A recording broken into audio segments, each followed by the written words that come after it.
여러분들은 직업에 귀천이 있다고 생각하시나요? 다들 직업에 귀천은 없다고 말은 하지만 사실 현실은 그렇지 않은 경우가 많습니다. 저희 집 같은 경우도 그렇죠. 저희 시댁은 사자 집안이었습니다. 저희 시아버님은 한의사였고 시어머님은 교사였죠. 여기에 더해 남편 역시도 사립고등학교 선생님이었고요. 그리고 그 집에 며느리로 들어온 사람 역시 남편과 같은 학교의 선생님이었죠. 물론 그건 제가 아니었습니다. 저는 첫 번째 부인과 사별한 후 남편과 재혼을 했기 때문이었죠. 이런 이유로 저는 사자 집안을 더럽힌 죄인처럼 살아야 했습니다. 지금 제 나이가 60대이니 근 30년을 그렇게 살았네요. 저를 처음부터 싫어했던 시어머니가 결혼을 허락한 조건은 딱 하나였습니다. 너 행여나 욕심을 부려서 아이를 또 가질 생각은 마라. 그저 지금 있는 아이들을 내 평생의 자식이다라고 생각하면서 그렇게 죽은 듯 살아. 알았니? 네, 어머님. 죽은 애미가 머리가 좋고 영특한 아이였으니까 태원이 정원이 둘 다 당연히 그럴 거야. 그러니 넌 애들 먹이고 입히는 것만 신경 쓰고 교육 문제는 나나 내 아들한테 항상 물어라. 네가 알아서 하려고 하는 순간 넌 이 집에서 쫓겨날 테니까. 이해했어? 알겠습니다. 열심히 배울게요. 배운다고 될 문제면 진즉에 가르쳤겠지. 우리 사자 집안에 어쩌자고 저런 게 들어와서는 이제 우리 집이 망하는 건 아닌지 모르겠다. 죽은 애미가 불쌍하고 가여워. 내가 너만 보면 위장이 뒤틀리고 머리가 다 아프다. 아주 꼴도 보기 싫어. 전처에 아이가 둘이나 있는 그런 집에 시집을 왜 갔느냐 물으신다면 처음엔 남편 때문이었어요. 제 나이 19살에 남편과 만나서 결혼을 꿈꿨을 정도로 그 사람을 사랑했죠. 하지만 결혼은 현실이었고 집안의 반대로 헤어지게 됐던 겁니다. 그 뒤에 남편이 다른 여자와 결혼을 하면서 모든 게 끝난 줄 알았는데 사별을 하고 얼마 안 가서 절 찾아온 거였죠. 때문에 남편은 초반에 절 위해 많이 애를 써주긴 했습니다. 아이 엄마, 그놈의 사자 집안 소리 좀 그만하면 안 될까? 솔직히 우리가 대대로 사자 집안은 아니잖아. 끽해봐야 돌아가신 아버지랑 엄마 단 둘이서 시작한 거 아니야? 내가 뒤늦게 선생님 되니까 대대로 이러는 거 좀 웃기거든? 할아버지부터 내려온 거라면 또 모르겠지만. 그럼 다른 집안은 처음부터 사자였다니? 시작이 있었고 그 명맥을 유지하니까 제대로 된 집안이 되는 거지. 그러게 하필이면 넌 고르고 또 골라서 저런 걸 우리 집에 데리고 와? 죽은 며느리가 이걸 알면 무덤을 파고라도 뛰쳐나올 거다. 엄마, 이 사람이 뭐 어때서? 집안도 이만하면 잘 살고 솔직히 우리 집보다 이 사람 집이 더 잘 사는 건 알지? 적당히 해. 엄마도 그거 욕심이야. 돈? 우린 뭐 없이 살아? 너희 아빠 죽고 나서 조금 기울어지긴 했어도 명예가 있어. 난 저런 애를 트럭으로 가져다 줘도 애들 엄마랑은 안 바꾼다. 죽은 애미, 우리 희숙이 얼마나 애가 참하고 착했는데 저런 장사꾼 딸이랑 감히 비교할 급이나 된다고 생각하니?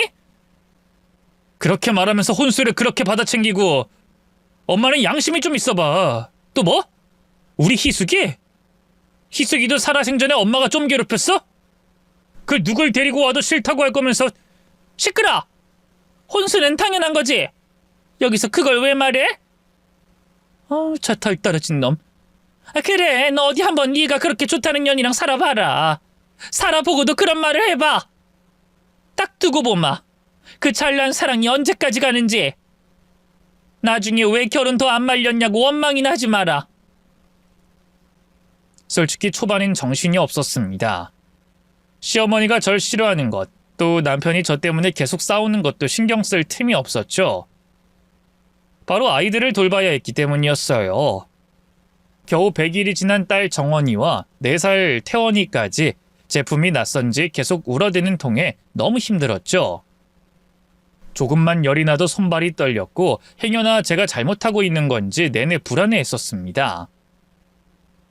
제 아이가 아니었기에 그 부담감은 더욱 심했죠. 하지만 시간이 갈수록 익숙해졌고 어느덧 저는 그 아이들을 보는 것에 행복을 느꼈습니다. 특히 태원이가 제게 엄마라고 했을 때는 숨을 쉬기 힘들 정도로 가슴이 벅차올랐고요. 물론 그렇다고 제 시집살이가 나아진 것은 아니었습니다. 특히나 결혼하고 3년이 좀 지났을 때 저희 아버지가 삼촌에게 보증을 서준 게 잘못되는 바람에 문제가 생기고 말았거든요. 당장 큰 목돈을 구하지 못하면 아버지가 운영하던 공장문을 닫을 위기까지 오고 말았죠. 그래서 저는 가장 먼저 남편에게 도움을 청했어요. 하지만 교사였던 남편에게 그런 돈은 없었고 남편이 대신 시어머니에게 도움을 요청했죠. 돌아가신 시아버님이 남긴 유산이 있었기 때문이었습니다. 하지만 시어머니는 오히려 그 일 때문에 제게 더욱 차갑게 돌아서셨죠. 그나마 돈이 좀 있는 집안이라고 해서 받아줬더니 이제 뭐? 돈을 내놔라. 기가 차서. 내가 우리 집에 며느리가 아니라 거지를 들여놨네. 너 나한테 돈 맡겨놨니? 그게 저도 좀 급하고 아버지 공장이 다시 돌아가기만 하면 금방 갚을게요. 금방? 난 금방 돈 갚는다는 사람이 진짜 돈을 갚는 걸 본 적이 없다. 보증을 섰다고? 아이고, 얼마나 멍청하면 같은 피출한테 사기를 당할 수가 있니? 그런 사람한테 돈을 빌려줘? 난 말이다. 내 자식들한테도 그런 거 가르치지 않았어. 아무리 형제, 자매, 부모, 자식 사이라고 해도 돈 문제에 있어서는 냉정하게 하라고 몇 번이나 가르쳤다. 근데 내 아들한테 그런 부탁을 해? 행여나, 내 아들한테 또 그런 말 나오면 너 그대로 쫓겨날 줄 알아. 알았니? 어머님 제발요. 저도 너무 급해서 그랬어요. 아버지가 못 갚으시면 제가 무슨 수를 써서는 갚을게요. 네? 네가 뭘 할 줄 안다고. 집안일도 제대로 못하고 애들 돌보는 것만으로도 허덕거리면서 무슨 수로? 아니지. 누울 자리가 있으니 다리를 뻗는 거지. 이런 건 딱 잘라서 제대로 거절을 해야 2번은 안 그러겠지. 경고하는데 나한테 앞으로 돈 이야긴 꺼내지도 마라. 너한테 10원 한 장도 줄 생각 없다는 거 금머리통에 제대로 박아놓고. 이때 남편이 끼어들어서 말했죠. 아이, 엄마, 그거 좀 주자. 아버지가 남긴 땅 있잖아. 팔아서 좀 돕자고. 야, 이놈아. 그건 내 노후 자금이야. 그걸 왜 마음대로 쓰려고 해? 가족이잖아. 어쨌든 내 장인이고. 그 정도도 가족끼리 못해? 그래. 너희들은 다 착한 사람이고 난 못된 인간이다. 됐니? 난 너한테 늙어서 손 벌릴 생각도 없고 행여나 그런 짓 하지도 못하게 할 거다. 이게 부모야. 알아? 정 빌려주고 싶으면 네가 알아서 해라. 그리고 봐라. 네가 택한 여자 때문에 집안 꼴이 어떻게 됐는지. 결국 아버지는 그 일이 있고 얼마 후 심근경색으로 돌아가시고 말았습니다. 너무나 갑작스럽고 허무해서 눈물조차 제대로 나오지 않을 정도였죠. 그런데 문제는 그게 끝이 아니었다는 겁니다. 제게 19살 된 남동생이 있었기에 그 아이까지 챙겨야 했어요. 하지만 저는 태원이와 정원이를 돌봐야 했고 일을 다니거나 동생에게 따로 신경을 써줄 수가 없었죠. 아무리 생각을 해도 뾰족한 방법이 없어서 아버지가 남긴 사망보험금 전부를 동생에게 줬습니다. 그런데 그게 남편의 심기를 제대로 건드리게 된 거였죠. 나한테 한마디 상의도 없이 그 돈을 동생한테 주는 법이 어딨어. 그게 무슨 소리야. 아버지가 남긴 돈인데. 그래, 당신 아버지가 남긴 돈이지. 그럼 당신한테도 일부 권리는 있는 거잖아. 이제 당신 친정에 아무 도움도 못 받을 텐데 그 돈까지 홀랑 줘버리면 우린 뭐가 되는 거야? 당신 동생도 19살 아니야? 예전엔 그 나이에 결혼도 했어. 성인이라고. 자기 앞가림은 본인이 해야지. 그 큰 돈을 주면 어쩌자는 거야? 여보, 내가 지금 이해가 잘 되진 않는데 무슨 말을 하는 거야? 뭐? 내 입에서 무슨 말이 나오길 기다리는데? 그래, 솔직히 까놓고 나 그 돈 좀 융통 좀 하려고 했어. 내 차를 바꿀 때가 됐고 우리 집도 이사를 갈까 싶었지. 왜? 그 정도도 못해? 우리 사이가 딱 그렇게 나뉘는 거야? 그래도 난 장인어른 끝까지 도우려고 했었어. 알잖아. 그러니까 나한테도 그 정도 자격은 충분한 거 아니야? 지금 이 집도 우리 아버지가 돈 보태서 산 거잖아. 그게 그게 끝이야? 부자라고 해서 망해도 몇 년은 갈 줄 알았더니 별것도 없네. 그때 남편의 표정을 보는 순간 알게 됐습니다. 내가 결혼을 잘못했구나 라는 걸 말이죠. 그래서 그때 처음으로 이혼을 할 생각을 했었어요. 애초에 남편이 저희 아버지를 도우려고 했던 이유가 돈 때문이었다는 걸 깨달은 순간 그토록 불타올랐던 사랑마저 짜게 식더군요. 하지만 제 손을 잡고 오는 저를 달래주는 아이들을 보는데 차마 그럴 수가 없었습니다. 머리로는 분명 내 아이가 아니라는 걸 아는데 다시 못 본다고 생각하면 가슴이 찢어질 것 같았죠. 그래서 하루만 더 또 하루만 더 하고 이혼을 미루다가 결국 하지 못했던 겁니다. 그런데 그런 제 모습이 오히려 만만해 보였는지 시어머니와 남편은 날이 갈수록 더 심해졌죠. 남편이 시어머니에게 무슨 말을 했는지 어느 날은 제게 그러시더군요. 너 친정에 돈 빼돌리니? 그게 무슨... 아버지가 돌아가셨는데 제가 무슨 돈을 빼돌려요?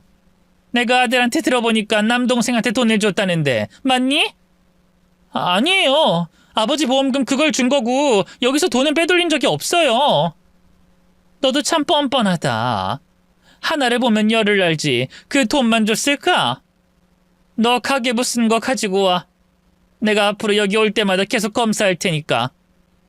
내 아들이 어렵게 번 돈 난 한 푼도 너희 거지 같은 친정 식구들한테 퍼줄 생각 없으니 앞으로는 조심하는 게 좋을 거야. 알았니? 가뜩이나 이전에 무식하다, 가방끈이 짧다, 배운 것도 없는데 돈만 있는 졸부 소리를 들으면서 구박을 당했는데 아버지가 돌아가신 후에는 더 심해졌죠. 특히나 가장 큰 변화를 보인 것은 남편이었습니다. 마치 시어머니에게 교육이라도 새로 받은 것처럼 돈 문제에서 유난히 날카롭게 굴었어요. 실제로 시어머니는 남편에게 매번 보증이나 카드, 돈을 빌려주는 것까지 주입하듯이 교육을 하시곤 했습니다. 물론 제가 있을 때만 그랬죠. 멍청한 것들이 보증이나 써주고 사람 좋은 척 돈 빌려주다가 사기를 당하는 거야. 노후 준비는 응당 스스로 해야 되는 건데 자식들한테 기대어서 피를 빨아먹는 부모는 부모가 아니지. 아들, 넌 엄마처럼 이렇게 혼자 당당한 부모를 만난 걸 자랑스러워해야 해. 알았니? 그럼요. 저도 이젠 이해해요. 그래, 역시 내 아들이야. 내 손주들이 자라서 의사, 판검사 되면 저것도 엄마라고 다 퍼주는 건 아닌지 겁이 나네. 그러니까 아빠인 네가 초장부터 교육을 잘 시키란 말이야. 알았니? 친모는 따로 있는데 혜택을 저게 다 받으면 얼마나 죽은 애미가 억울하겠어. 걱정 마세요. 제 자식들은 그렇지 않을 테니까.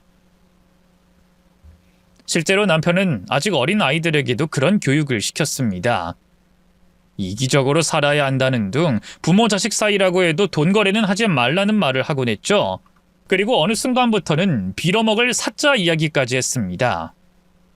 당시 그 이야기를 막 시작할 무렵이 딸 정원이가 7살이었을 때인데 어린 마음에 그럼 엄마는? 엄마도 교사야? 하고 아기 없이 물었죠. 이에 남편은 이렇게 대답했습니다. 그렇지, 엄마도 교사야. 근데 지금 엄마는 아니고. 전 너무 놀라서 정원이를 방에 데려다주고 남편에게 소리를 질렀죠. 지금 당신 무슨 말을 하는 거야? 어디서 소리를 질러? 내가 틀린 말 했어? 우리 엄마 말 틀린 거 하나 없어. 애초에 애들한테 감출 생각도 없었고. 솔직히 웃기지 않아? 배 아파서 낳은 사람은 따로 있는데 당신이 그 공을 가로채는 게. 그래서 난 앞으로도 솔직하게 말할 거야. 애들 교육에 이게 더 좋아. 당신처럼 별 볼 일 없는 사람이 친모인 것보다 애들도 이게 더 좋을 거고. 애들이 충격받을 건 생각도 안 해? 정원이 겨우 7살이야. 오히려 어릴 때부터 아는 게 덜 충격이지. 아님 태원이한테 말을 먼저 할까? 그때 남편의 눈빛은 진심이었어요. 그래서 저 역시도 그때는 진심으로 이혼을 요구했죠. 아이들이 아니었다면 유지할 필요가 없는 그런 결혼이라고 생각했기에 강하게 나갔던 겁니다. 이에 남편 역시 조금은 놀랐는지 다신 그러지 않겠다고 제 앞에서 싹싹 빌었고요. 그래서 그 뒤에는 시어머니나 남편이 저를 대하는 게 약간은 달라지긴 했습니다.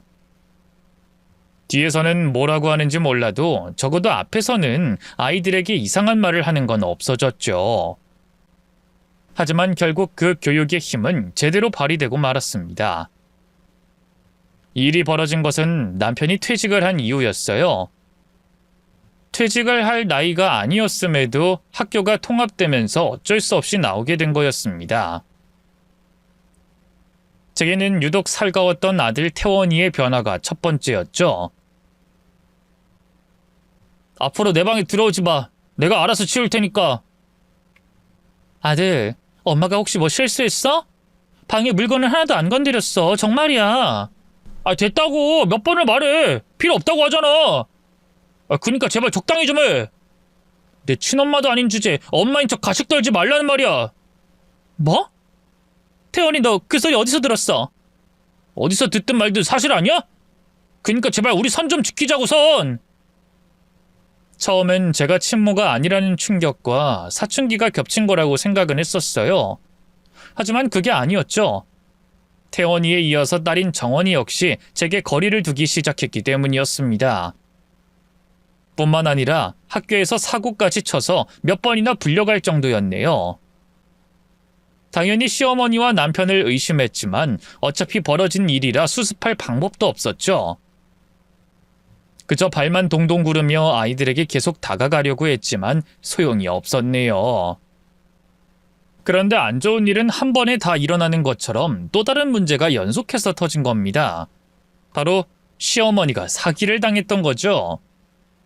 가지고 있는 돈을 불리려고 투자를 했는데 오히려 가진 돈 모두를 잃게 됐던 겁니다.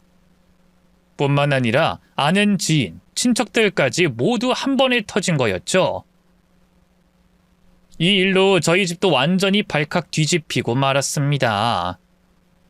심지어 시어머니는 갈 곳이 없다며 짐을 싸들고 저희 집으로 오셨고요. 나 여기서 살아야겠다. 경찰에 신고를 했으니까 어떻게든 잡기만 하면 나 저기 창고에 있는 방이라도 치워다오. 여기서 좀 지낼 테니까. 그러자 남편이 그런 시어머니에게 차갑게 대꾸했습니다. 엄마 때문에 내가 받은 손해가 얼만 줄 알아? 사기를 당할 거면 혼자 당하면 되는 거지. 나까지 끌어들였잖아. 내 퇴직금은 어쩔 거냐고. 엄마가 사기를 당하고 싶어서 당했겠니? 엄마도 우리 다 같이 잘 되려고 그런 거잖아. 재개발한다는 소식에 나 말고도 사기당한 사람 많아. 그러게 내가 몇 번을 찜찜하다고 했잖아. 사기당한 사람이 많으면 뭐 똑같은 거 아니야? 장인 그렇게 됐을 때는 보증서 줬다는 걸로 멍청하다면서 욕을 그렇게 하더니 그렇게 찜찜하다는 놈이 퇴직금에 쌈짓돈까지 주면서 제대로 불려달라고 해? 너도 마찬가지지. 왜 이게 다 내 탓이야? 내가 사기쳤어? 난 피해자야, 피해자. 똑똑한 척하면서 사기당한 놈들이 멍청하다고 한 게 누구야? 다름 아닌 바로 엄마야. 그리고 막말로 내가 엄마를 왜 데리고 있어야 해? 엄마가 왜 우리 집에 들어오냐고. 뭐? 그럼 날 내쫓겠다는 거야? 이 한겨울에? 엄마가 그랬잖아. 노후 준비 다 되어 있는 부모라고. 부모는 원래 그래야 한다고. 엄마가 가르친 건데 기억 안 나? 더구나 나 퇴직했어. 명예퇴직도 아니고 정년퇴직도 아닌 강제퇴직 당했다고. 직업도 없고 뭣도 없는 상태에서 퇴직금까지 날렸고. 나만큼 날렸어? 엄마는 집까지 잃었어. 넌 대신 집이 있잖아. 그니까 이 집 딸랑 하나 있는 게 내 노후 자금이라고. 난 이거 절대로 못 써. 근데 엄마까지 우리 집에 밀고 들어오면 식구가 늘겠지. 그 생활비는 누가 감당할 거야? 시어머니는 경악에 가까운 얼굴로 소리를 질렀죠. 네가 나한테 어떻게 이래? 내가 네 엄마인데 고작 밥숟가락 하나 더 올리는 게 그렇게 아깝니? 그럼 넌 엄마가 혼자 길에서 죽어가야 되겠어? 남편은 짜증난다는 듯 자신의 머리카락을 신경질적으로 긁더군요. 밥숟가락 하나? 내가 엄마를 몰라? 엄마 때 되면 해외여행 나간다고 하는 사람이고 반찬에 고기 없으면 죽는 소리라는 사람인 걸 모르냐고. 매달마다 가방에 뭐에 쇼핑하고 피부 관리인지 뭔지도 받겠다고 할 테지. 그게 끝이야? 염색한다고 미용실은 좀 다녀? 그게 몇 푼이나 한다고? 생각보다 커. 근데 고작 밥숟가락? 엄마 나한테 돈 맡겨놨어? 아버지 죽을 때도 유산 한 푼 나한테 준 적 있냐고. 나중에 엄마가 죽으면 그때 줄 거라고 꽉 쥐고 있었으면서 이제 와서 뭐? 돌보라고? 양심이 있어봐. 이게 자식 피 빨아먹는 거지 뭐 별거야? 내가 일부러 그랬어? 엄마가 일부러 그랬냐고? 내가 받으면 다 갚으마. 갚으면 되잖니? 갚는다는 인간들 중에 갚는 인간 본 적 없는데 이것도 엄마가 나한테 가르친 거잖아. 이 망할 놈! 네가 나한테 어떻게 이래? 어? 어쩜 이렇게 잔인해? 어쨌든 엄마는 엄마가 알아서 살아. 괜히 우리 집에 들어와서 이러지 말고. 우리 선을 좀 지키자고요. 네? 자랑스러운 부모, 엄마가 늘 말하던 그거 해야 될 거 아니야. 자식한테 줄 거 없으면 그건 이미 선을 좀 넘은 거지만 나도 할 만큼은 했어. 시어머니는 울면서 소리를 질렀죠. 할 만큼? 겨우 그 퇴직금 날린 걸로 할 만큼? 아이고, 내가 자식을 잘못 키웠지. 아이고! 내가 너였으면 일이라도 찾아 해서라도 내 부모 내가 모시고 살았어. 알아? 억지 부리지 말고 엄마도 이해를 해. 나 자식이 둘이야. 마누라까지 있고. 근데 내가 이 나이에 무슨 새로운 일이라도 해서 엄마까지 먹여 살려야 해? 엄마, 난 엄마랑은 달라. 내 연금도 있고 주택담보로 연금 받아서 살면 나 혼자면 죽을 때까지 모자람 없이 살 수 있는데 내가 왜 그래야 하는데? 막말로 엄마 어디 아프기라도 해봐. 우리 집 다 같이 망하는 거야. 내가 자식 된 도리로 작은 원룸 얻을 보증금은 줄게. 근데 그 이상은 바라지 마. 어떻게 보면 시어머니는 자신이 준 것만큼 받은 거였습니다. 오랜 세월 동안 저를 구박하면서 남편에게 주입했던 가치관을 본인이 다 받은 거였죠. 그렇게 시어머니는 보증금 1,000만 원을 받고는 결국 쫓겨나고 말았네요. 하지만 그건 시작에 불과했습니다. 피해는 아이들에게도 고스란히 갔기 때문이었어요. 퇴직금을 전부 날린 남편에게 남은 건 자신이 저축한 돈 일부와 우리가 살고 있는 집밖에 없었고 남편은 자신이 가진 돈을 아이들에게 나눌 마음이 없었습니다. 당시 첫째 태원이가 수능을 준비하고 있을 때였는데도 학원을 끊어버리기까지 했고 심지어 용돈조차 주지 않으려고 했죠. 때문에 저라도 그런 남편을 설득시켜야 했습니다. 태원이 공부를 저렇게 잘하는데 여보 이건 아니잖아. 애 대학은 보내야지. 담임 선생님 말로는 잘만 하면 의대도 가능하다고 했다니까? 남편은 이에 어깨를 으쓱했죠. 공부 잘하겠지. 내 머리에 침묵까지 닮았으니 공부가 어렵겠어? 근데 그게 내가 성공하는 거야? 애들이 성공하는 거지. 막말로 걔들은 크면 부모한테 뭐라도 해줄 것 같아? 본인 살기 바빠서 결국 나랑 우리 엄마처럼 되는 거야. 근데 내가 왜 생돈을 날려? 당신 아이잖아. 어쩜 그렇게 말을 해? 생돈이라니. 생돈이지. 의대?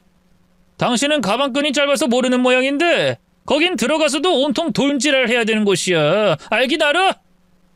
가난한 집은 그런 거 꿈도 못 꾼다고. 심지어 둘이야 둘. 애들 나이 차이가 얼마 안 나니까 눈 깜빡하면 둘 다 대학에 들어가야 하는데 그걸 어떻게 감당해? 난 절대로 못해. 정 원하면 지들이 알아서 가겠지. 말이 되는 소리래. 애들이 어떻게 알아서 대학을 간다고? 그건 애들을 낳은 부모의 책임이야. 당연한 거고. 진짜 우리 집이 가난해서 밥도 굶을 수준이라면 당신 말 이해는 하겠지만 이 집이 있잖아. 이 집도 좀 줄이고 할 수 있다면 일도 하면 되는 거 아니야? 아이 잔소리 좀 그만해. 내가 내 집을 왜 줄여? 미쳤어? 이건 내 집이야. 내 집! 그리고 뭐? 일? 설마 나한테 경비 일이라도 하라고? 해야지. 나도 뭐든 할게. 그러니까 우리 애들만 잘 키우자, 응? 나 교사였어! 비록 퇴직당하긴 했지만 교사라고! 당신처럼 아무 일이나 막 할 수 있는 사람 아니야! 내가 그래도 선생님이란 직업을 가진 사람이었는데 경비? 내가 왜? 나 혼자면 충분히 먹고 살 수 있는데 내가 왜 그런 짓을 하면서 살아야 하는데? 정하고 싶으면 당신이 해! 차라리 이혼을 해서 재산 분할을 받은 돈으로 아이들에게 줄까 싶긴 했었습니다. 하지만 당시 아이들은 저와는 말도 섞으려고 하지 않을 때라서 이혼을 하더라도 저와 살아주지 않을 것 같아서 포기해야 했죠. 결국 저는 아이들을 위해서 나섰습니다. 오로지 돈, 그것만을 보고 시작한 거였어요.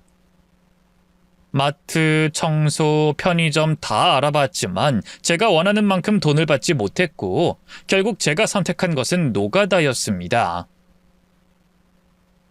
몸은 힘들어도 그만큼 돈을 주니 거의 매일 빠지지 않고 일을 다녔죠. 처음 했던 것은 공사하면서 생긴 쓰레기를 포대자루에 담는 일이었어요. 단순히 쓰레기를 줍는 일이 아니라 부서진 벽돌, 못이 박힌 나무, 쇳덩이들을 들고 나르는 일이었죠. 그렇게 몇 달을 꾸준히 하다 보니 아름아름 아는 사람이 생겼고 당시 저희 팀을 맡고 있는 반장에게 다른 일도 소개받아서 하게 됐습니다. 그게 바로 페인트 칠을 하는 일과 도배였고요. 말이 쉽지 돈을 많이 주는 만큼 정말 힘이 든 일이긴 했습니다. 도배는 마스크를 끼고 일을 하는데도 코 안이 시커멓게 변할 정도로 먼지 구덩이, 곰팡이 더미에서 일을 하는 것과 다름이 없었죠. 페인트 칠도 어렵긴 매한가지였습니다. 가정집에서 서랍이나 문틀을 하는 수준이 아니라 돈을 주고라도 시켜야 할 정도로 어려운 공간에 페인트 작업을 해야 했으니까요. 다치기도 많이 다쳤습니다. 사다리를 타고 올라갔다가 떨어지기도 했고 못이나 칼에 찔려서 손가락이 너덜너덜해진 적도 많았으니까요. 남편은 그 일을 끝내고 온 저를 보며 빈정거렸습니다. 노가다 잘하고 왔어? 아주 꼴이 엉망이네. 아주 적성을 제대로 찾았어. 어울려. 당신도 어울리네. 집에서 아무것도 안 하고 있는 꼴이. 백수가 딱이야. 지금 말 다 했어? 아주 이제 남편 알길 우습지? 그깟 돈 좀 번다고 유세는 지나가는 동네 개새끼가 다 웃을 일이지. 하루에 얼마나 번다고 유세야? 무식해서는. 남편이 뭐라고 하든 저는 꼭 참았어요. 비록 얼마 되지 않는 돈이긴 하지만 애들 먹이고 입히고 공부시킬 수 있는 것만으로도 제게는 감사했으니까 말이죠. 하지만 그렇게 하더라도 아이들과 이전처럼 다시 좋아지진 못했습니다. 어떨 때는 그게 너무 서운하고 마음이 아팠지만 그래도 저는 아이들을 포기할 수가 없었죠. 그런 제가 미련하다고 생각해도 어쩔 수 없었지만 이미 아이들은 제게 제 인생 전부와도 같았습니다. 그렇게 오랜 시간 아이들 뒷바라지를 하며 그 집에서 버텼던 거였죠. 종종 사고를 치긴 했던 딸 정원이도 정신을 차리고 재수를 해서 좋은 대학에 들어갔고 아들 태원이는 원하던 의대에서 졸업까지 앞두고 있었어요. 그런데 그 시기에 시어머니를 다시 만나게 됐습니다. 남편과도 연락을 아예 끊고 집에는 발길도 끊은 게 5년이 넘은 시점에 보게 된 시어머니의 모습은 이전과는 많이 달랐죠. 5년 사이에 10년은 더 늙은 것 같은 모습이었고 살이 얼마나 빠졌는지 알아볼 수가 없을 정도였습니다. 심지어 저를 만나게 된 것은 제가 일을 하던 노가다판이었어요. 작은 일이라도 좋다면서 일을 시켜달라고 찾아온 시어머니는 절 보고 놀라 도망치다가 크게 넘어지고 말았죠. 전 그런 시어머니를 병원에 데리고 가서 입원까지 시켰습니다. 시어머니의 모습은 변했을지 몰라도 저를 싫어하는 건 여전했죠. 이런 모습 보니까 웃음니? 속이 아주 시원해? 잘 됐다고 박수라도 치고 싶지? 네, 아주 시원하네요. 어머님이 이런 모습 보여주셔서 사이다라도 먹은 느낌이고요. 이게 어머님이 바라는 말인 건가요? 이제 아주 날 우습게 보고 잘도 짓거리는구나. 됐다, 나 태어날란다. 영양실조라서 이거 다 맞고 철분제도 받으셔야 해요. 됐다고! 난 이런 거 필요 없다! 내가 이런 곳 기웃거린다고 날 우습게 봐? 너 따위가? 일어나려고 하는 시어머니를 힘으로 눌러서 전 다시 눕히며 말했죠. 그런 곳 기웃거린 시어머니가 우습다면 거기에서 일하는 저는요? 어머님은 그런 제가 우스우세요? 남은 자식들 가르치려고 노가다판에 기웃거리는 며느리가 쪽팔리세요? 아닌 거 아니까 그런 억지 부리지 마세요. 일하는 건 뭐든 당당한 거니까요. 자, 보세요. 저는 시어머니에게 제 손을 보였습니다. 굳은 살이 여기저기 있고 오래전 대못에 긁혀난 흉터가 고스란히 있는 못난 손이었죠. 심지어 왼쪽 검지는 한쪽으로 휘어진 상태로 제대로 굽히지도 못했습니다. 시어머니는 그런 제 손을 보더니 입을 꾹 닫고는 이불을 머리끝까지 들어올린 채 누우시더군요. 그리고 그 이후로 저는 시어머니까지 돌보게 되었습니다. 여전히 예전 버릇을 못 버리고 툴툴거려도 이전처럼 당하고는 있지 않았죠. 졸업을 하고 페이닥터로 들어갔다고? 그리고 정원인 학원 강사 일을 시작했고? 그래, 벌써 시간이 그렇게 된 건가? 이제 내 손자 의사 만들었다고 얼마나 유세를 떨 거야? 네, 그러려고요. 아주 유세를 제대로 떨려고요. 그러려고 노가다에서 열심히 공부시키고 가르친 건데 모르셨어요? 이젠 내가 우습지? 만만하지? 네.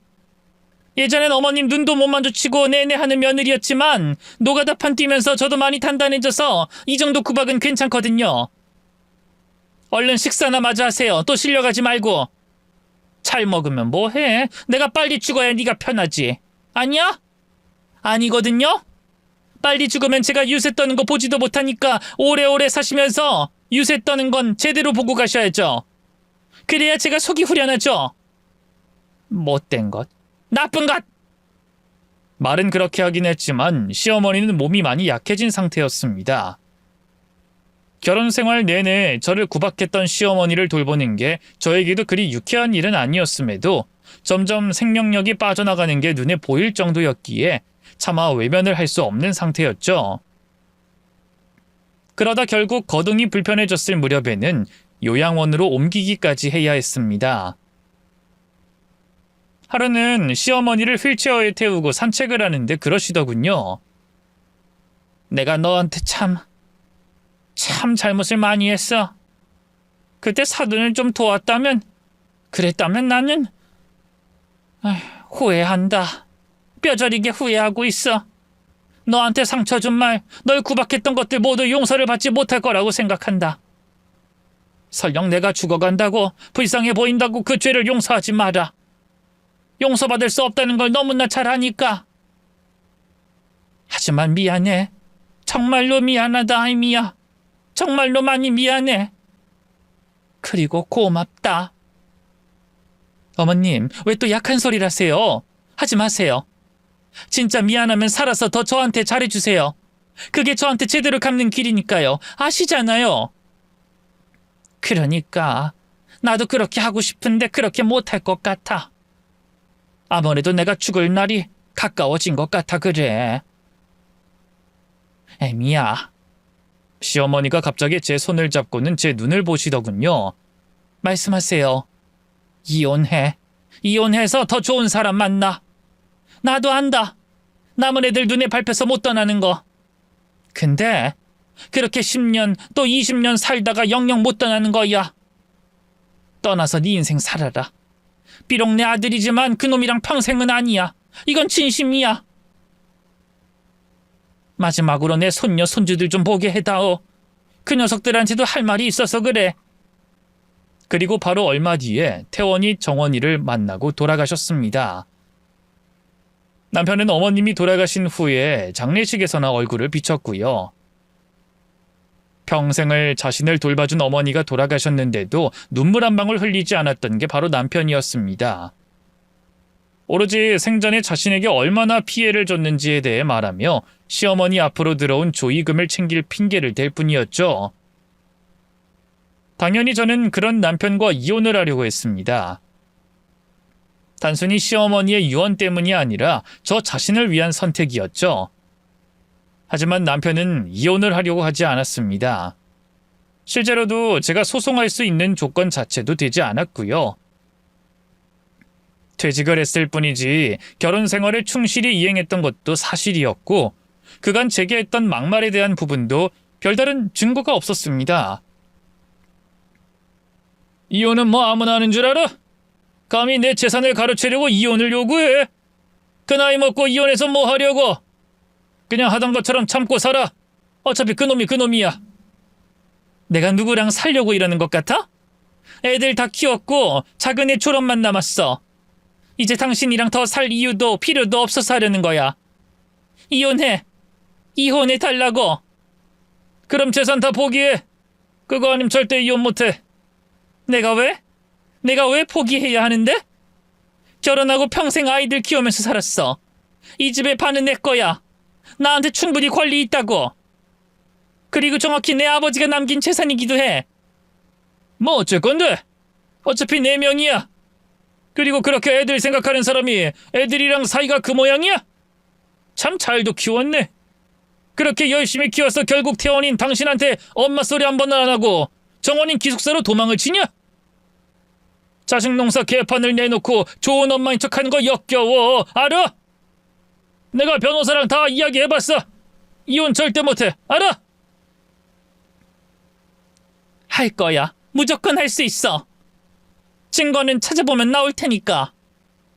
남편은 제 말에 곰곰이 생각하더니 다시 말했죠. 이혼 좋아. 원하면 해주지. 단 우리 애들 시집 장가 갈 때 그때 해줄게. 두 말 안 하고 바로 해준다고. 원한다면 각서? 뭐 그것도 쓰지. 공증도 하고. 그전엔 엄마 자리만 지켜. 그 정도는 해줄 수 있지? 애들을 위해서니까. 뭐? 내가 왜 그래야 하는데? 그럼 당신이 그렇게 곱게 키웠다는 자식들 하자 만들어서 시집 보낼 거야? 막말로 애들한테 뭐가 남았어? 멀쩡한 집 있고 부모 멀쩡히 살아있는 가정밖에 더 있어? 근데 당신이 이혼하면서 반으로 나눠 가져가면 애들 시집 장가 갈 때 손바닥만한 집에서 사는 그런 애들 되는 거 아니냐고. 그러니까 당신도 협조하라고. 애들 결혼 제대로 하면 나 두 말 안 해. 저는 결국 남편의 말대로 기다리기로 했습니다. 어차피 뭐 당장 급할 것도 없었고 협의 이혼으로 깨끗하게 갈라서는 걸 원하기도 했죠. 다행인 것은 아들 태원이가 얼마 뒤에 결혼을 하겠다고 나섰기 때문이었습니다. 태원이가 데리고 온 아가씨는 참 참하고 예뻤어요. 더구나 들어보니 엄청난 부잣집 외동딸이라고 했죠. 생각보다 그 규모가 상당했는지 남편은 정원이 결혼까지 기다릴 것 없이 태원이만 결혼하면 이혼을 해주겠다고 하더군요. 내 아들이지만 참 사람 보는 눈이 좋아. 역시 돈이 최고지. 이제 나도 아들 덕 좀 보고 좀 숨 좀 쉬면서 살 수 있게 된 거고. 당신도 좋지? 내가 바로 이혼해준다니까. 네, 좋아서 아주 하늘을 날겠네요. 당연히 좋아야지. 이게 다 제자리로 돌아가는 거야. 의사가 된 것도 온전히 내 덕이고 내 머리를 닮아 독특한 건데 당신이 비빌 자리는 아니지. 오늘은 당장 내가 각서 써줄 테니까 결혼식하고 바로 이혼하자고. 좋지? 추측이긴 하지만 아마도 저를 빨리 털어내는 편이 자신에게 이득이라고 생각했던 것 같습니다. 아들의 결혼으로 본인까지 재산이 늘어날 거라고 계산했던 거겠죠. 그 시커먼 속을 알고는 있었지만 저 역시도 결혼식까지 참석하는 걸 동의는 했습니다. 아들이 절 보기 싫어한다는 것은 둘째로 치더라도 제가 아들을 사랑하지 않을 순 없었으니까요. 저에게 처음으로 엄마하고 불러줬던 그때를 떠올리면서 결혼식에 당당하게 입장하는 아들을 볼 수 있다는 것만으로도 행복했죠. 하지만 그 꿈은 얼마 안 가서 깨지고 말았습니다. 바로 남편이 예비 며느리에게 입을 잘못 놀렸기 때문이었어요. 초반에 예비 며느리는 인사를 와서 제게 참 살갑게 굴었습니다. 제가 막노동을 한다는 걸 알면서도 멋지다고 응원을 해줬죠. 그러나 남편 입장에서는 그 막노동이라는 게 자존심이 상하는 일이었던 겁니다. 아가, 잘 들어. 사실 우리 집은 대대로 사자 집안이야. 태원이 할아버지는 한의사, 그리고 할머니는 교사, 그리고 나도 교사였고 태원이 친모도 교사였다. 알고 있니? 또 보다시피 너한텐 시누이가 될 내 딸도 강사지.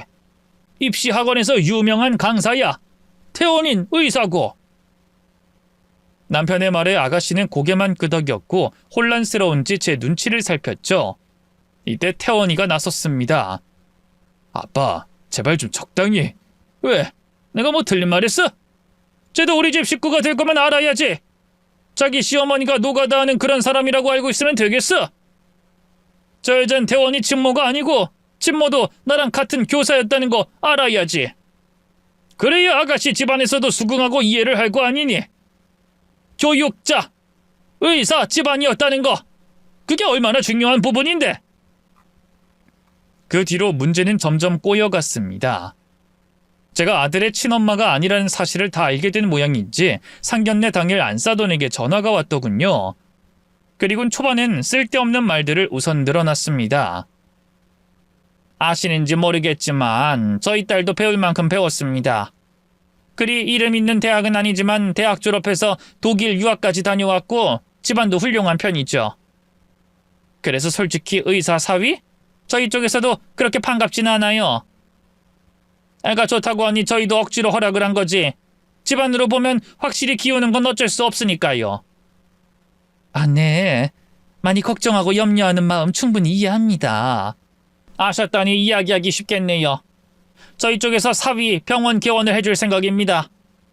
페이닥터로 일을 하고 있다는데 우리가 그걸 그냥 두고는 안 볼 거니까요. 그리고 신혼집은 물론이고 외제차도 생각하고 있고요. 열쇠 3개, 그거 저희가 해드린다고요. 면목이 없네요. 감사하다는 말을 더 뭐라고 표현을 해야 할지 모르겠습니다. 딱히 표현받자고 하는 건 아니고 그쪽에서도 저희가 바라는 조건은 들어주셨으면 해요. 네, 그럼요. 어떤 건지 말씀만 하세요. 제가 어떻게든 마련해 보겠습니다. 저희가 바라는 건 딱 하나입니다. 어려운 건 아니고 얼마 전에 그 집안 이야기를 들었어요. 그래서 말인데 어디에 말은 하지 말고 결혼식만 불참해 주실 순 없나 해서요. 솔직히 친모도 아니고 계모시잖아요. 실은 제가 사람들이 하도 물어봐서 교육자 집안의 의사 핏줄이라고 해놨어요. 근데 사부인이 거기 참석하시면 다들 알지 않겠어요? 숨길 수도 없고 감출 수도 없는 게 사람한테서 나오는 아우라인데. 지금 저한테 결혼식을 오지 말라고 그런 말씀이신가요? 네, 그랬으면 좋겠네요. 너무 솔직했다, 그쵸? 근데 이해는 해주세요. 솔직히 요즘에 누가 양가 부모 다 있어야 된다고 합니까? 어떤 경우엔 차라리 없는 게 나은 거거든요. 하지만 저는 제가 아이들을 다 키웠고 결혼식은 참석을 하고 싶은데. 비디오로 보세요. 꼭 직접 볼 필요 있나요? 요즘 화질이 아주 생생하거든요. 상견례는 집안끼리 보는 거니까 참석해도 되지만 어쨌든 결혼식엔 불참을 해주셨으면 하는 게 저희 쪽 뜻입니다. 그 정도는 아들을 위해서 해주실 수 있으시죠? 그럼 전 그렇게 하는 걸로 알겠습니다. 오늘 상견례이니 그때 다시 인사드리죠. 끊겠습니다. 순간 전화가 끊어졌는데 머릿속에서 주마등이 스치더군요. 남편 하나 믿고 시집와서 밤새 울던 아이들을 잡고 같이 울었던 그때. 저를 향해 두 팔을 뻗고 아장아장 걸어오던 정원이, 유치원에서 만든 종이로 된 카네이션을 가슴에 달아주던 태원이까지 마치 모든 게 제게 꿈처럼 아득하게 느껴졌습니다. 이제까지 뭘 바라고 여기까지 달려왔나 싶고 후회만 가득할 정도로 제 선택이 원망스러웠죠. 그날 얼마나 울었는지 모릅니다. 맘 같아서는 다 필요 없다고 하고 당장이라도 집을 뛰쳐나가고 싶었고요. 하지만 이내 아들에게서 전화가 울렸고 뒤이어서 딸인 정원이에게까지 연락이 왔습니다. 미용실을 미리 예약해놨기에 얼른 오라는 거였죠. 그래, 딱 여기까지만 가자. 딱 여기까지. 마지막이라고 생각하고 저는 미용실에서 화장이며 머리 손질까지 싹 다 받았습니다. 옷도 백화점에서 가장 좋은 옷으로 골랐고요. 결혼하고 난생 처음으로 제 자신에게 돈을 쓴 거였죠. 그러다 보니 약속 시간보다 5분 정도 늦게 가게 되었습니다. 하지만 사돈은 그것보다 15분이나 더 늦게 들어왔죠. 그러고는 마치 도살장에 끌려온 사람처럼 인상을 쓰더니 절 보며 한마디 하더군요. 애썼네요.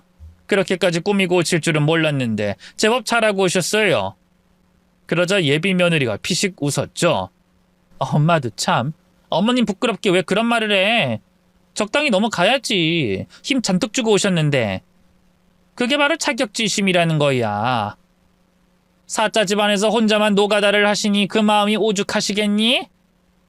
격식이라도 갖추고 왔다는 것에 감사하다는 뜻이니 곡해하실까봐 염려가 되네. 이때 제 남편이 껄껄 웃었습니다. 오해는 절대 안 할 겁니다. 이럴 줄 알았으면 진작에 이혼을 했었어야 했는데. 아시지 않습니까? 그래도 애들 돌봐줄 여자는 하나 있는 게 좋다는걸요. 그건 그렇죠. 노가다꾼 사돈은 없는 걸로 칩시다. 그게 그쪽도 우리도 속이 편안하니. 네네, 당연히 그러죠. 자, 일단 술 한잔 받으시죠. 저는 입을 꼭 다물고 고개를 숙였습니다. 두런두런 자기들끼리 이야기를 나누는데 귀에 들리지도 않더군요. 그렇게 1분? 아니 3분은 지났을까? 갑자기 제 앞에 있던 상이 거꾸로 뒤집혀 한쪽 구석에 박혔습니다. 놀라서 위를 보니 아들이 서서 씩씩거리고 있었죠. 심지어 딸인 정원이는 예비 며느리에게 술인지 물인지를 머리 위에 쏟고 있었습니다. 남편은 눈이 2배로 커져서 소리를 꽥 질렀어요. 이런 격식 있는 자리에서 이게 무슨 짓이야? 너희 미쳤어? 당장 사과 못 드려? 아들은 그 말에 남편을 비웃더니 이내 노려보며 입을 열었죠. 격식? 이게 무슨 격식이야? 아주 머리가 텅텅 빈 족속들이 아가리만 터는 곳인 것 같은데. 지금 이 자리에 입은 욕할 사람은 아무도 없어. 알아? 노가다꾼? 누가 노가다꾼이야? 성태원 자리에 앉아! 아빠가 하는 말 안 들려? 지금 여기가 어디라고? 너 지금 크게 실수하는 거야. 이분들이 어떤 마음으로 여기 와 있는데 그런 말을 해? 나한테 이래라 저래라 할 자격 없어 아빠는. 사짜 집안 웃기네. 그리고 내 결혼 내가 없겠다는데 왜 아빠가 난리야? 아빠가 결혼해? 그래? 그래서 우리 키워준 사람한테도 함부로 하는 거야? 도대체 어디까지 바닥을 보여줄 생각이야? 그래, 그게 뭐 어때서? 막말로 키워준 것뿐이지 친모가 아니라는 건 똑같아. 너희 빗줄은 대대로 사짜 집안인 게 맞고 저 사람은 애초에 우리 집안이 아니야. 그리고 난 우리 집안이 다시 제대로 일어날 수 있다면 저 여자랑은 이혼 12번도 할 수 있어. 지금이 그 기회고. 진짜 참 더럽다. 뭐? 너 지금 아빠한테 더럽다고 했어? 집안 자체가 더러워. 내 피를 뽑을 수 있다면 여기 싹 다 쏟아놓고 싶을 정도로. 할머니 사기당하고 거리에 쫓아낸 게 아빠였어. 그때 퇴직금 다 털렸다고 징징거리면서 지갑 닫은 것도 아빠였지. 내가 의사가 되어도 본인한테 떨어질 거 하나 없다고 학원 다 끊고 용돈 한 푼 안 준 게 바로 당신이란 사람이었어. 근데 지금은 왜? 저쪽 집에서 집도 해주고 차도 준다니까 내가 이젠 아들로 보여? 올바른 부모는 자식 등에 빨대 안 꼽는 거라며. 그래서 아빠도 할머니 쫓아낸 거잖아. 그걸 보고잖아 우리는. 아빠한테 뭘 해줄 것 같은데? 야, 그거랑 같아? 난 손해를 본 거야. 너희한테 내가 무슨 손해를 끼쳤어? 어? 아빠란 인간 자체가 손해지. 아빠는 노가다 하는 게 쪽팔리다고 생각해? 근데 어쩌지? 난 아빠가 더 쪽팔린데. 돈에 눈이 멀어서 빌빌거리는 그 모습 보니까 쥐구멍이라도 숨고 싶어. 당장 사과해. 무릎이라도 꿇고 잘못했다고 하라고. 감히 아빠한테 이딴 식으로 구는 게 저 여자 때문이라고? 저 여자가 아니라 우리 엄마야! 우리 엄마라고! 저는 그 말에 눈물이 갑자기 쏟아졌습니다. 너무 놀라기도 했지만 그 말을 너무나 오랜만에 들었기에 감정을 주체하지 못했죠. 그러자 딸 정원이가 절 안아줬습니다. 그러더니 말을 해주더군요. 사실 본인이 중학교에 막 입학했을 무렵에 아버지에게서 이야기를 하나 들었다고 했죠. 제가 아버지를 오랜 기간 짝사랑했고 아이들의 친모를 괴롭혔다고요. 그런 이유로 암에 걸려 죽은 전처의 자리를 차지한 게 바로 저였다고 했답니다. 그 오해를 오랜 시간 동안 가지고 있었기에 두 사람 다 절 미워했다고 하더군요. 그러다가 시어머니가 돌아가시면서 아이들에게 진실을 이야기해줬고 그때 오해가 완전히 풀렸다고 합니다. 미안해, 엄마. 근데 시간이 너무 흘러버려서 우리도 어떻게 해야 될지 몰랐어. 하필 그때 엄마는 이혼하겠다고 했고 우리가 오해했다고 잡으면 또다시 불행하게 살 것 같아서. 차라리 이혼을 먼저 시키고 나서 말하려고 했던 거야. 계속 우리 때문에 참고 산 거잖아. 아빠가 우리 결혼하면 놔주겠다고 했다며. 그래서 급하게 결혼하겠다고 오빠가. 저는 말도 못하고 울고 있는데 남편이 제게 설명하는 정원이에게 소리쳤죠. 그럼 지금 이 짓거리를 일부러 해서 나랑 저 여자를 이혼시키려고 했다는 거야? 이 미친 것들이 얼마나 못 배워먹었으면 이런 짓을 해? 아빠가 그렇게 나올 줄 알았으니까. 우린 이거 다 녹음했어. 이제 엄마 무조건 이혼할 수 있어. 우리가 그렇게 만들 거고 우리가 증인이야. 야! 넌 내 딸이야! 그리고 넌 내 아들이고! 이것들이 쌍으로 미쳐서 피도 한 방울 안 섞인 여자 편을 들어? 감히 날 능멸해? 이때 사돈이 인상을 찌푸리며 날카롭게 말했습니다. 이게 뭐야? 그럼 당신들 내 딸 가지고 지금 논 거야? 기가 차서 뭐 이런 미친 것들이 다 있어? 됐어! 이런 더러운 집구석이랑 사돈은 못해. 아니, 우리 쪽에서 거절이야. 내 귀한 딸을 이런 상놈의 집구석에 보낼 줄 알아? 교육자 집안 좋아하시네. 그러자 예비 며느리가 갑자기 울음을 터뜨렸죠. 안 돼. 나 태원 씨랑 결혼하고 싶단 말이야, 엄마. 제발. 시끄러. 넌 저 집구석을 보고도 그런 말이 나와? 그리고 자식들이라는 게 친부한테 하는 꼴을 봐라. 저게 정상적인 집안이야? 널 속인 거라고 못 들었어? 계모 이혼시키려고 이랬다잖아. 너랑 급하게 결혼하겠다고 나선 이유가 다 몰라. 난 그래도 태원 씨랑 못 헤어진다고. 나 죽는 걸 보고 싶어? 나 죽어? 아우 내가 미쳤. 가만 있어봐. 그럼 엄마가 어떻게든 해볼게.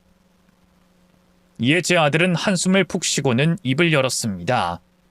장모님, 돈놀이하는 장사꾼 주제에 감히 사자 집안의 딸을 보내려는 게 말이 됩니까? 그쪽 딸이 우리 집에 들어오면 아빠가 그쪽 딸은 무시 안 할 것 같으세요? 우리 엄마도 부잣집 딸이었다는 건 알고 계세요? 똑같이 장사꾼 집안이었거든요. 보세요 지금 어떻게 됐는지. 제 아들의 말에 사돈의 얼굴은 하얗게 질렸습니다. 뭐 이런. 사돈의 반응에 남편이 무릎을 꿇었고 다시 잘해보자면서 빌었지만 소용이 없었습니다. 예비 며느리는 울고불고 소리를 꽥 지르고 난리가 났고 사돈은 머리가 아픈지 뒷목을 잡고 벽에 기대더군요. 그곳은 완전 난장판이었습니다. 그 길로 아들은 문을 열고 딸은 저를 부축해서 그곳을 빠져나왔죠. 뒤로는 계속 비명소리가 났지만 모든 걸 무시하고 밖으로 나왔습니다. 그렇게 한참을 차를 타고 말없이 어디론가 향했고 끝내 한적한 곳에 차를 세운 아들은 그런 일을 겪게 해서 미안하다며 제게 무릎을 꿇고 사죄를 했고 딸 역시 계속 울면서 제 품에 안겼죠. 저는 그런 아이들의 머리를 쓸어줬습니다. 어린아이였던 그때처럼 말이죠. 그러다 아들은 제 손을 보고는 오열하며 쓰러졌습니다. 엄마 손이 이게 뭐야? 이게 손이야? 엄마 진짜 왜 그래? 누구 마음 아파 죽는 꼴 보려고 해? 손이 이렇게 될 때까지 뭐 한 거야? 병원이라도 갔어야지. 그냥 굳은 살이야. 엄마 괜찮아. 이게 무슨 굳은 살이야? 부러진 거 그냥 둬서 변형까지 온 거잖아. 나 의사야. 미안하다. 미안해 엄마가. 엄마가 뭐가 미안해. 우리가 미쳤지. 아빠가 거짓말을 했어. 우린 그것도 모르고. 안다. 다 알아. 울지 마. 엄마 마음 너무 아프니까 울지 마라. 미안해, 엄마. 진짜 우리가 너무 미안해. 그 일이 있고 저는 바로 남편과 이혼을 진행했습니다. 아들과 딸은 정말로 제 이혼을 준비했던 건지 그간의 다른 증거까지도 모두 녹음을 해서 가지고 있더군요. 아무 준비 없이 약속만 믿고 있었던 저와는 달리 아주 영특하게 말입니다. 그리고 그 뒤에 저는 딸의 집에서 살게 됐어요. 안쪽으로 휘어있는 손가락도 치료를 받았고 그간 받지 못했던 효도를 받으며 편안하게 지내게 된 거였죠. 두 아이들은 마치 경쟁이라도 하듯이 제게 잘해주고 있습니다. 한 명은 미국으로 또 한 명은 유럽으로 그렇게 해외여행도 보내주고요. 하지만 전 그런 여행보다는 딸과 아들이 저에게 다시 엄마라고 불러준 게 더 행복하네요. 이 정도면 자식들 잘 키운 엄마가 맞는 거겠죠? 아이들은 그간 제게 나쁘게 대했던 것을 후회하고 더 잘하려고 하지만 전 그 아이들에게 꼭 이 말을 하고 싶었어요. 이미 다 받았다 라고 말이죠. 물론 힘든 일도 많았고 하루에도 12번 더 무너질 때도 있었지만 작은 손으로 제 손을 잡아주던 순간 이미 저는 부모로서 모든 걸 다 받았노라 말입니다. 그래도 아이들이 편하다면 그 효도라는 거 받아보려고 해요. 긴 이야기 들어주셔서 너무 감사합니다. 모두 건강하세요.